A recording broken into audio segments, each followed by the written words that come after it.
Assalamualaikum warahmatullahi wabarakatuh.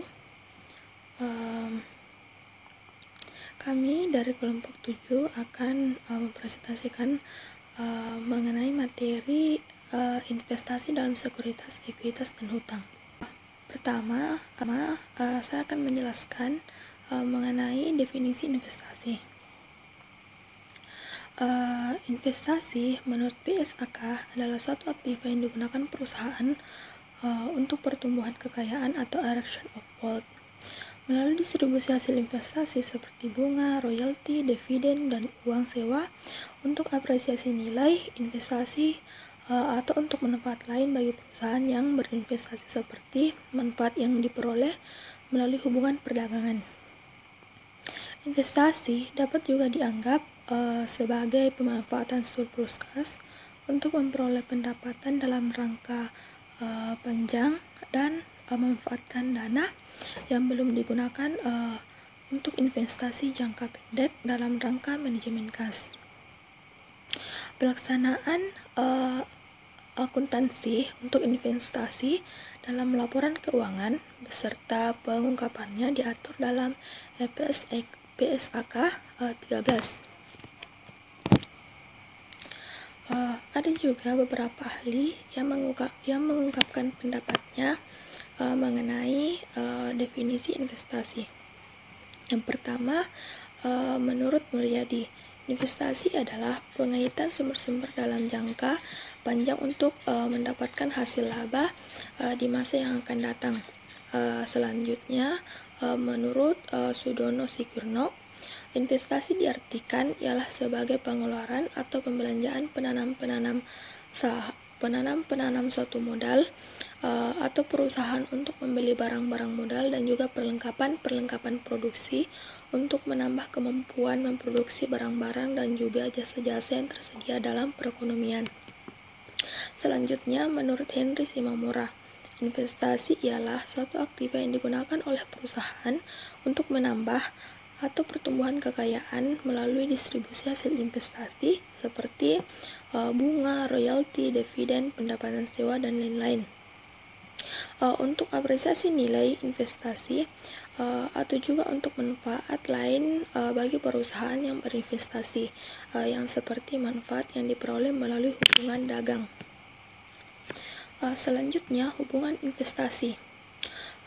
Tujuan investasi secara umum yang pertama, memanfaatkan dana yang berlebih atau dana yang menganggur untuk mendapatkan keuntungan. Selanjutnya, untuk mempererat hubungan bisnis, dan terakhir, untuk mendapatkan pengaruh yang cukup penting atas perusahaan lain. Selanjutnya, untuk klarifikasi investasi. Pada saat memperoleh perusahaan harus mengklarifikasikan efek hutang dan efek ekuitas ke dalam salah satu dari 3 kelompok berikut ini. Yang pertama, dimiliki hingga jatuh tempo atau health of maturity. Ini juga terbagi atas 3. Yang pertama, jika perusahaan mempunyai maksud untuk memiliki efek hutang hingga jatuh tempo, maka investasi dalam efek hutang tersebut harus diklarifikasikan dalam kelompok dimiliki hingga jatuh tempo dan disajikan dalam neraca sebesar biaya perolehan setelah amortisasi premi atau diskonto. Selanjutnya, perusahaan mungkin mengubah maksudnya untuk memiliki efek hutang tertentu sampai dengan saat jatuh tempo dengan menjual atau mentransfer efek hutang tersebut. Penjualan atau transfer efek hutang tidak dianggap sebagai perubahan dalam tujuan dimiliki hingga jatuh tempo jika perubahan maksud tersebut disebabkan oleh pertama, terdapat bukti mengenai penurunan signifikan risiko kredit perusahaan penerbit efek. Kedua, terjadi perubahan atas bunga efektif dari hutang atau tidak termasuk perubahan peraturan perpajakan yang merevisi tarif pajak atas bunga secara umum. Selanjutnya, terjadi perubahan dalam persyaratan atau peraturan perundangan yang secara signifikan mengubah definisi investasi yang diizinkan atau tingkat maksimum investasi yang diizinkan dalam jenis efek tertentu, sehingga perusahaan harus melepaskan efek dalam kelompok dimiliki hingga jatuh tempo. terjadi perubahan pemerintah mengenai modal minimum industri tertentu yang mengakibatkan perusahaan mengurangi aktivitas usahanya atau skala operasinya dan menjual efek dalam kelompok dimiliki hingga jatuh tempo. Dan yang terakhir, terjadi perubahan dalam peraturan pemerintah yang mengakibatkan bertambahnya bobot risiko atas investasi efek utang dalam perhitungan rasio tertentu, misalnya dalam perhitungan solvabilitas perusahaan asuransi atau perhitungan rasio kecukupan modal perbankan. Dan yang terakhir, yaitu perusahaan tidak boleh mengklarifikasikan efek utang ke dalam kelompok dimiliki hingga jatuh tempo jika perusahaan mempunyai maksud memiliki efek tersebut untuk periode yang tidak ditentukan. Oleh karena itu, efek utang tidak boleh diklarifikasikan dalam kelompok ini jika perusahaan bermaksud menjual efek tersebut, misalnya untuk menghadapi pertama, perubahan tingkat bunga pasar dan perubahan yang berhubungan dengan risiko sejenis. Selanjutnya, kebutuhan likuiditas. Ketiga, perubahan dalam ketersediaan dan tingkat imbal hasil investasi alternatif. Keempat, perubahan dalam sumber pendanaan perusahaan dan persyaratannya. Kelima, perubahan dalam risiko mata uang asing. Kedua, diperdagangkan atau trading. Menurut PSAK nomor 50, efek yang dibeli dan dimiliki untuk dijual kembali dalam waktu dekat harus diklarifikasikan dalam kelompok diperdagangkan. Efek dalam kelompok diperdagangkan biasanya menunjukkan frekuensi pembelian dan penjualan yang sangat sering dilakukan. Efek ini dimiliki dengan tujuan untuk menghasilkan laba dari perbedaan harga jangka pendek. Ketiga, tersedia untuk dijual atau available for sale. Menurut PSAK nomor 50, efek yang tidak diklarifikasikan dalam kelompok diperdagangkan dan dalam kelompok dimiliki hingga jatuh tempo harus diklarifikasikan dalam kelompok tersedia untuk dijual. Selanjutnya, investasi dalam sekuritas hutang atau investment in debt securities. Investasi dalam sekuritas hutang atau investment debt securities adalah investasi dalam sekuritas yang menunjukkan hubungan hutang jangka panjang antara kreditor dengan entitas yang menerbitkan sekuritas hutang tersebut. Contoh dari investasi ini berupa obligasi pemerintah, obligasi perusahaan, kertas komersial, dan instrumen hutang yang lain. Investasi dalam sekuritas hutang dikelompokkan menjadi 3. Yang pertama, investasi dalam sekuritas yang dimiliki hingga jatuh tempo atau investment in held maturity securities. Investasi ini merupakan investasi jangka panjang dengan metode penilaian yang digunakan oleh metode biaya yang diamortisasi. Metode biaya yang diamortisasi adalah harga perolehan yang disesuaikan dengan amortisasi, diskonto, dan premium.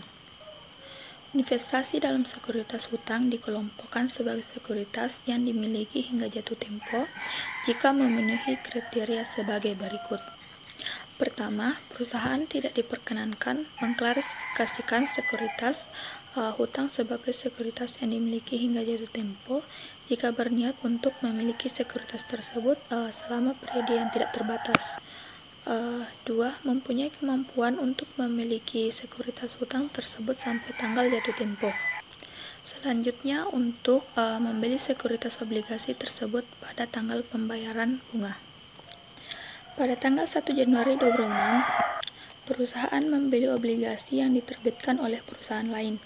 Nilai nominalnya 100 juta rupiah dengan harga 107.721.735 rupiah dengan tingkat premium sebesar 7.721.735 rupiah. Suku bunga 12% yang dibayarkan setiap setengah tahun, yaitu tanggal 1 Juli dan 1 Januari, jatuh tempo 5 tahun, dan suku bunga efektifnya 10%. Ayat jurnal untuk mencatat pembelian sekuritas obligasi tersebut adalah 1 Januari 2006, investasi sekuritas yang dimiliki hingga jatuh tempo pada kas senilai 107 juta Rp107.721.735.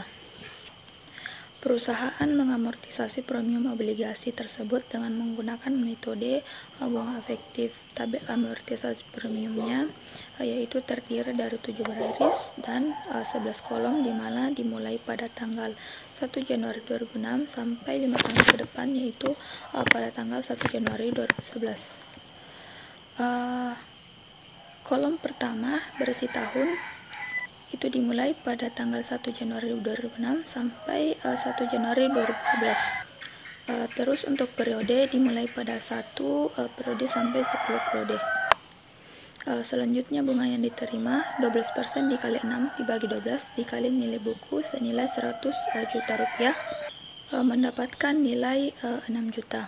Selanjutnya pendapatan bunga yaitu 10% dikali 6 dibagi 12 dikali harga perolehan senilai Rp107.721.735, mempunyai nilai Rp5.386.087, sampai hasil terakhirnya Rp5.047.619. Selanjutnya amortisasi premium obligasi, yaitu bunga yang diterima dikurang pendapatan bunga, mendapatkan hasil Rp613.913 dan memiliki hasil akhir Rp952.381. Selanjutnya untuk premium obligasi yang belum diamortisasi itu didapat dari Rp7.721.735, itu dikurangkan dengan amortisasi premium obligasi senilai Rp613.913 dan pada akhir periode itu nilainya 0. Selanjutnya untuk nilai buku obligasi yang terbawa yaitu senilai Rp107.721.735, dikurangkan dengan amortisasi premium obligasi senilai Rp613.913 dan mendapatkan hasil akhir dari periode 5 tahun ke depan yaitu Rp100 juta. Ayat jurnal untuk mencatat penerimaan bunga dan amortisasi premium adalah 1 Juli 2006, yaitu kas pada pendapatan bunga senilai Rp6 juta. Rp613.913 pada investasi sekuritas yang dimiliki hingga jatuh tempo senilai Rp613.913. Pada akhir tahun, perusahaan membuat ayat jurnal penyesuaian untuk mendapatkan pendapatan bunga akrual adalah 31 Desember 2006, piutang bunga Rp6 juta pada pendapatan bunga Rp5.355.391 dan investasi sekuritas yang dimiliki hingga jatuh nilai Rp6 juta. Dan dilakukan seterusnya buat jurnal yang sama hingga pembayaran bunga ke-10 atau hingga pelunasan obligasi. Investasi dalam sekuritas hutang yang diperdagangkan atau biasa dikenal dengan investment in trading securities. Perlu diketahui terlebih dahulu bahwa investasi dalam sekuritas hutang atau investment in debt securities yang dibeli dan dimiliki untuk dijual kembali dalam waktu dekat harus dikelompokkan antara investasi dalam sekuritas hutang perdagangan. Sekuritas ini dibeli dan dimiliki dengan maksud untuk menghasilkan laba jangka pendek yang diperoleh antara selisih atau perbedaan harga beli maupun harga jualnya. Kepemilikan sekuritas ini biasanya relatif lebih singkat, bahkan dapat dimiliki dalam hitungan hari atau mungkin dalam perhitungan per jam. Nah, investasi dalam sekuritas hutang untuk diperdagangkan ini dicatat pada saat pembelian berdasarkan harga perolehannya, meliputi harga beli ditambah dengan biaya-biaya perolehan yang nantinya akan dikeluarkan. Kemudian, langsung saja kita masuk dalam contoh kasusnya. Pada tanggal 1 Januari 2006, perusahaan membeli obligasi yang diterbitkan oleh perusahaan lain dengan nilai nominal 10 juta dengan harga Rp11.324.665 dengan tingkat premium sebesar Rp1.324.665. Sekuritas ini dikelompokkan sebagai sekuritas yang tersedia untuk dijual. Terlebih dahulu, kita harus menyusun yakni harga perolehannya, nilai nominalnya maupun premiumnya. Untuk harga perolehannya sendiri kita ketahui bahwa nilainya atau jumlahnya yakni Rp11.324.665. Sedangkan nilai nominalnya yakni 10 juta. Kemudian premium yang diketahui yang tadi saya sebutkan di soal yakni Rp1.324.665. Kemudian untuk mencatat atau untuk menjurnal pembelian sekuritas obligasi tersebut adalah terlebih dahulu kita mencatat tanggal transaksinya atau tanggal terjadinya transaksi pembelian obligasi, yakni tanggal 1 Januari 2006. Kemudian, investasi dalam sekuritas hutang yang diperdagangkan di debit dan kas di kredit, masing-masing senilai Rp11.324.665. Sedangkan itu kita harus menyiapkan laporan keuangannya. Sekuritas ini dinilai berdasarkan nilai wajar atau fair value. Yang dimaksud dengan fair value di sini adalah suatu jumlah yang dapat diperoleh dari pertukaran instrumen keuangan dalam transaksi antara pihak-pihak yang bebas, bukan karena paksaan atau likuiditasnya. Nilai wajar tidak diperlukan untuk mengetahui keuntungan atau kerugian kepada kepemilikan merupakan perubahan bersih dari suatu sekuritas di mana waktu ke waktu lainnya dan tidak termasuk pendapatan bunga ataupun dividen yang telah diakui tetapi belum dibayar. Untuk contoh kasus selanjutnya yakni investasi dalam sekuritas hutang yang tersedia untuk dijual atau biasa dikenal dengan investment available for sale securities. Sama halnya seperti sekuritas hutang yang diperdagangkan yang dimiliki hingga jatuh tempo atau diperdagangkan. Investasi dalam sekuritas ini juga dicatat pada saat perolehan berdasarkan harga perolehannya. Kemudian contoh kasusnya.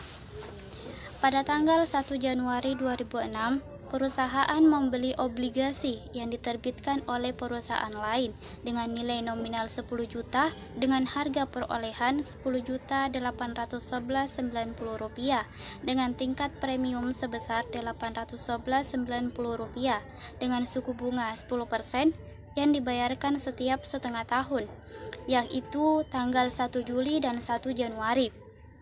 Jatuh tempo pada tahun 2011 dan suku bunga efektifnya 8%. Sama halnya dengan investasi dalam sekuritas hutang yang diperdagangkan, kita harus pastikan terlebih dahulu atau mencatatnya, yaitu harga perolehan, nilai nominal, premium. Tapi di sini agak berbeda karena ditambahkan dengan bunga kontrak dan bunga efektifnya. Untuk harga perolehannya sendiri, kita ketahui bahwa senilai Rp10.811.90, sedangkan nilai nominalnya yaitu 10 juta, premiumnya Rp811.90. Untuk bunga kontraknya sendiri yakni 10% per tahun atau biasa dikenal dengan 5% 6 bulan. Bunga efektifnya 8% per tahun atau 4% per 6 bulan. Untuk membuat jurnal mencatat pembelian sekuritas hutang obligasi tersebut sama halnya dengan investasi dalam sekuritas hutang yang diperdagangkan, kita harus mencatat tanggal terjadinya transaksi terlebih dahulu, yakni tanggal 1 Januari 2006. Investasi dalam sekuritas hutang yang tersedia untuk dijual di debit dan kasnya di kredit, masing-masing senilai Rp10.811.90. Untuk membuat amortisasi premium obligasi tersebut dengan menggunakan metode bunga efektif, kita harus membuat tabelnya terlebih dahulu. Nah, seperti ini tabelnya. Kemudian kita menyusun mulai dari tahun, periode, bunga yang diterima, pendapatan bunga, amortisasi diskonto obligasi yang belum diamortisasi, dan nilai buku obligasi yang terbawa. Untuk tahunnya sendiri kita menulisnya mulai dari tanggal 1 Januari 2006 sampai dengan tanggal 1 Januari 2011 sesuai yang tertulis pada contoh kasus. Kemudian pada periodenya kita lambangkan dengan B mulai dari tanggal 1 bulan 7 2006. Nah, di situ kita tulis dari 1 sampai dengan 10. Untuk bunga yang diterimanya sendiri sebenarnya di sini agak keliru karena kan di sini tertulis 4% dikali 6 per 12 dikali nilai bukunya. Sedangkan untuk hasilnya tidak sesuai dengan 500.000. Dan yang sebenarnya yang cocok itu 10% dikali 6 dibagi 12 dikali 10 juta sama dengan 500.000. Itu sampai 10 ke bawah. Kemudian untuk pendapatan bunganya 8% dikali 6 dibagi 12 dikali harga perolehannya. Harga perolehannya di soal tadi senilai Rp10.811.90.000. Kemudian untuk mengetahui amortisasi diskonto obligasi, kita kurangkan antara C dan D. Untuk diskonto obligasi yang belum diamortisasi itu kita dapat dari 811.90. Untuk hasilnya sendiri ke bawah itu sama. Kemudian untuk ayat jurnal mencatat penerimaan bunga dari amortisasi premiumnya sendiri adalah mulai dari tanggal 1 Juli 2006, yakni kas di debit senilai 500.000, investasi dalam sekuritas hutang yang tersedia untuk dijual adalah 67.556, kemudian pendapatan bunganya sendiri 432.444. Untuk mencatat pada akhir tahun, perusahaan membuat ayat jurnal penyesuaiannya untuk mendapatkan pendapatan bunga akrualnya, yakni pada tanggal 31 Desember 2006, piutang bunganya di debit 500.000, pendapatan bunga 70.259, investasi dalam sekuritas hutang yang tersedia untuk dijual senilai Rp429.741.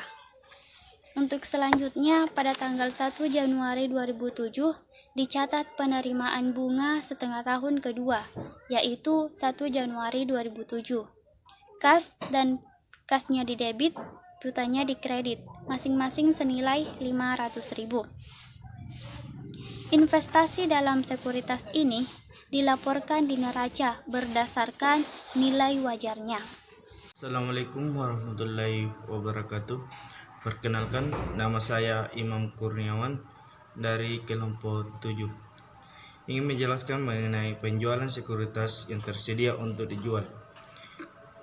Jika obligasi yang tercatat sebagai investasi dalam sekuritas hutang yang tersedia untuk dijual kemudian dijual sebelum tanggal jatuh tempo, maka harus dilakukan penyesuaian terlebih dahulu untuk mengamortisasi diskonto atau premium sampai tanggal penjualan dan penghapusan biaya atau harga pokok yang diamortisasi tersebut atas obligasi yang dijual. Dari aku, investasi dalam sekuritas hutang yang diperdagangkan, investasi dalam sekuritas hutang yang dibeli dan dimiliki untuk dijual kembali dalam waktu dekat harus dikelompokkan investasi dalam sekuritas hutang perdagangan. Investasi dalam ekuitas sekuritas dengan tujuan utama investasi atas saham atau ekuitas ini adalah untuk meningkatkan nilai perusahaan dengan cara membeli saham perusahaan lain atau bahkan menguasainya. kepemilikan saham kurang dari 20%. Metode yang digunakan apabila perusahaan investor tidak mempunyai pengaruh yang berarti atas perusahaan investasi atau pemilikan saham kurang dari 20%. Untuk mengklasifikasikan sekuritas ekuitas pada akuisisi, yaitu ada dua metode yang harus kita mengklasifikasikan sekuritas. Yang pertama, investasi dalam sekuritas ekuitas tersedia untuk dijual. Yang kedua, investasi dalam sekuritas ekuitas tersedia untuk diperdagangkan, yaitu investasi dalam sekuritas ekuitas yang tersedia untuk dijual. Di sini dikatakan yaitu investasi dalam sekuritas yang tersedia untuk dijual dicatat pada saat perolehan berdasarkan harga perolehannya, yaitu meliputi harga beli ditambah dengan biaya lainnya yang dikeluarkan untuk tujuan perolehan tersebut. Investasi dalam sekuritas ekuitas untuk diperdagangkan, di sini dijelaskan bahwa semua perlakuan akuntansi yang digunakan untuk mencatat perolehan penjualan dan penilaian pada investasi dalam ekuitas dalam sekuritas ekuitas tersedia untuk dijual berlaku juga untuk investasi dalam sekuritas ekuitas untuk diperdagangkan, kecuali atas pencatatan keuntungan atau kerugian kepemilikan yang belum direalisir. Keuntungan atau kerugian yang belum direalisir dilaporkan sebagai bagian dari laba bersih atau pendapatan atau kerugian lainnya.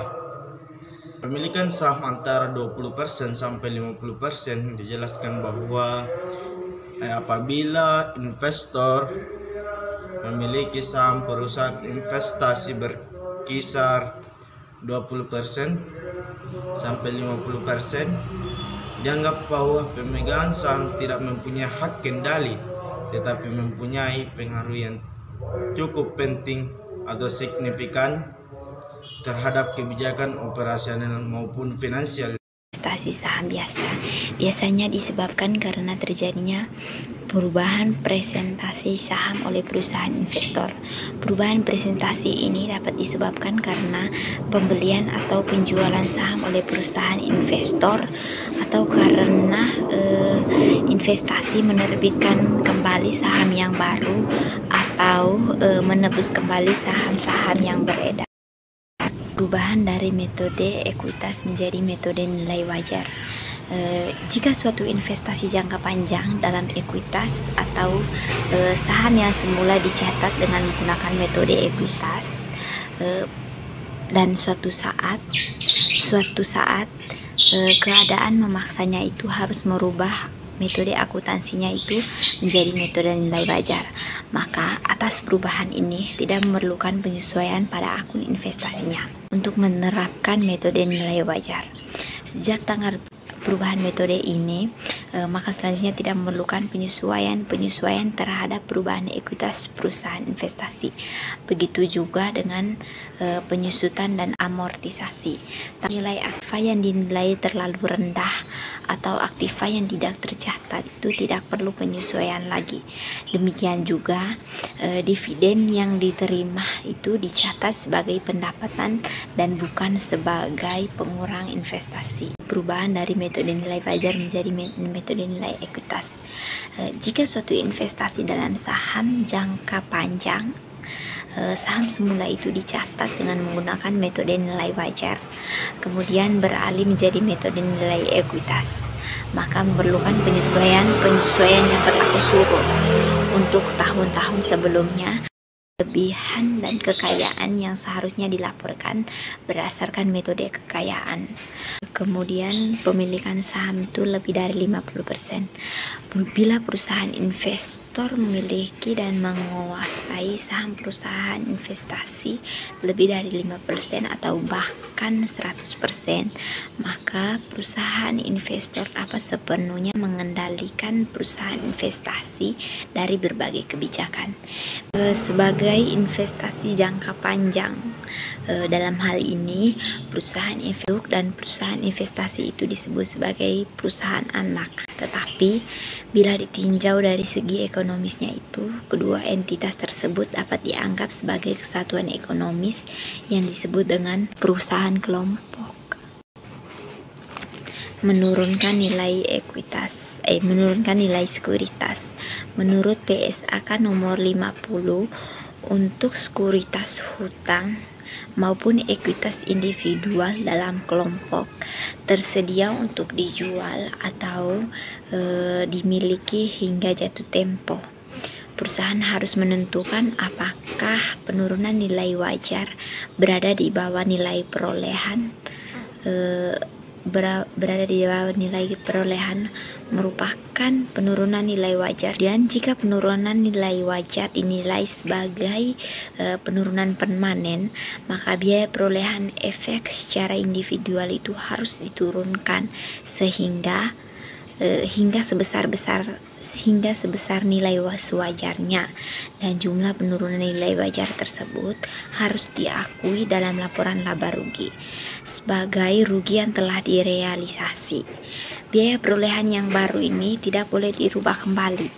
Kenaikan selanjutnya dalam nilai wajar efek dalam kelompok itu kemudian diatur karena harus dimasukkan ke dalam komponen ekuitas secara